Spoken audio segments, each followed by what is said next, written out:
بسم الله الرحمن الرحيم.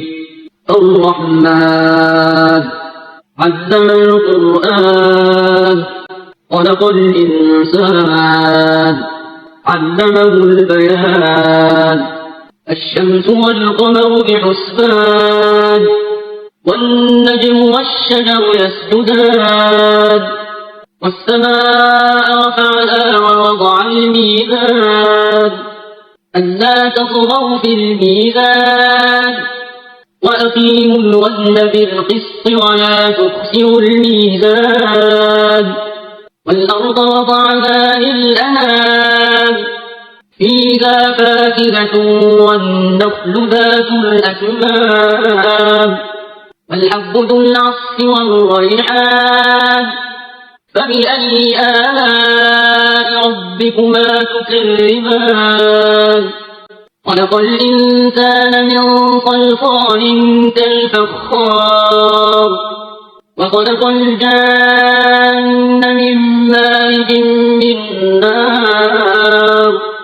فبأي آلاء ربكما تكذبان؟ رب المشرقين ورب المغربين. فبأي آلاء ربكما تكذبان؟ مرج البحرين يلتقيان بينهما برزخ لا يبغيان. فبأي آلاء ربكما تكذبان؟ يخرج منهما اللؤلؤ والمرجان.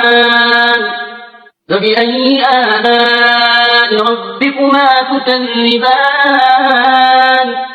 وله الجوار المنشآت في البحر كالأعلام. فبأي آلاء ربكما تكذبان؟ كل من عليها فان ويبقى وجه ربك ذو الجلال والإكرام.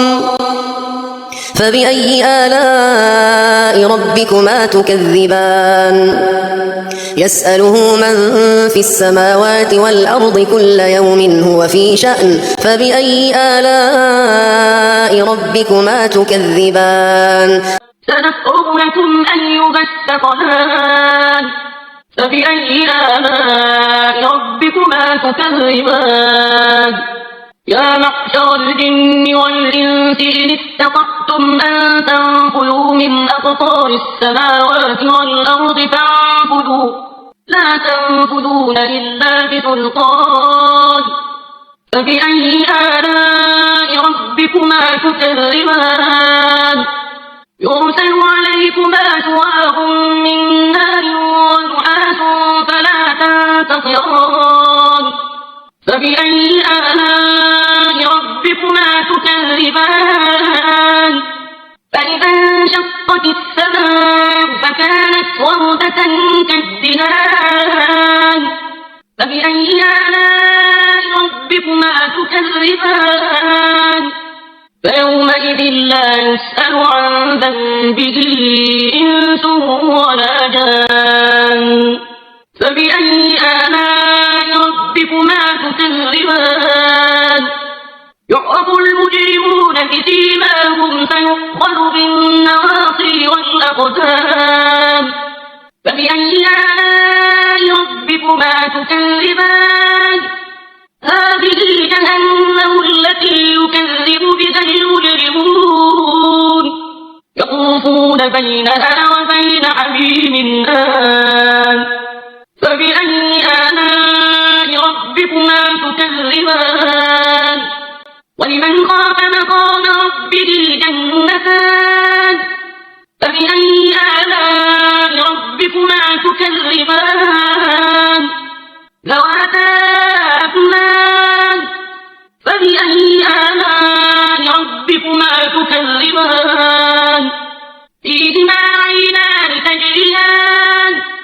فبأي آلاء ربكما تكذبان؟ فيهما من كل فاكهة زوجان.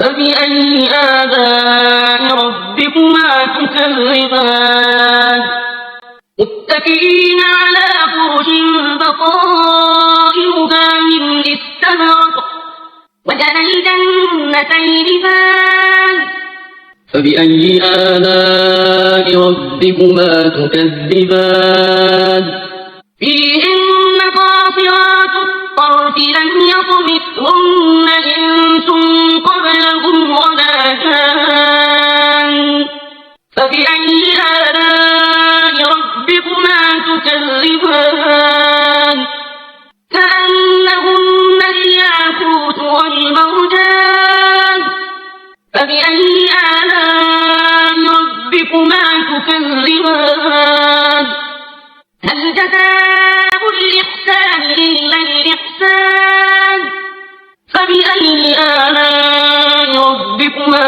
تكذبان ومن دونهما جنتان فبأي آلاء ربكما تكذبان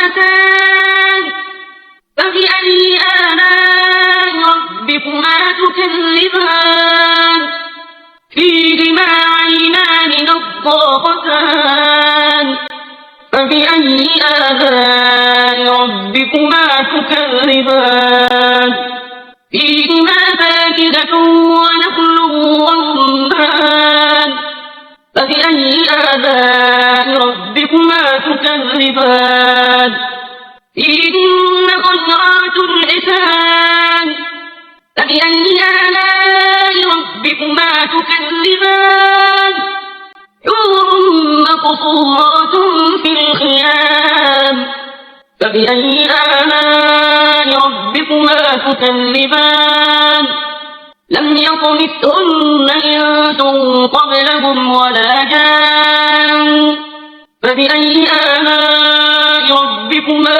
تكذبان متكئين على رفرف خضر وعبقري حسان فبأي آلاء ربكما تكذبان تبارك اسم ربك ذي الجلال والإكرام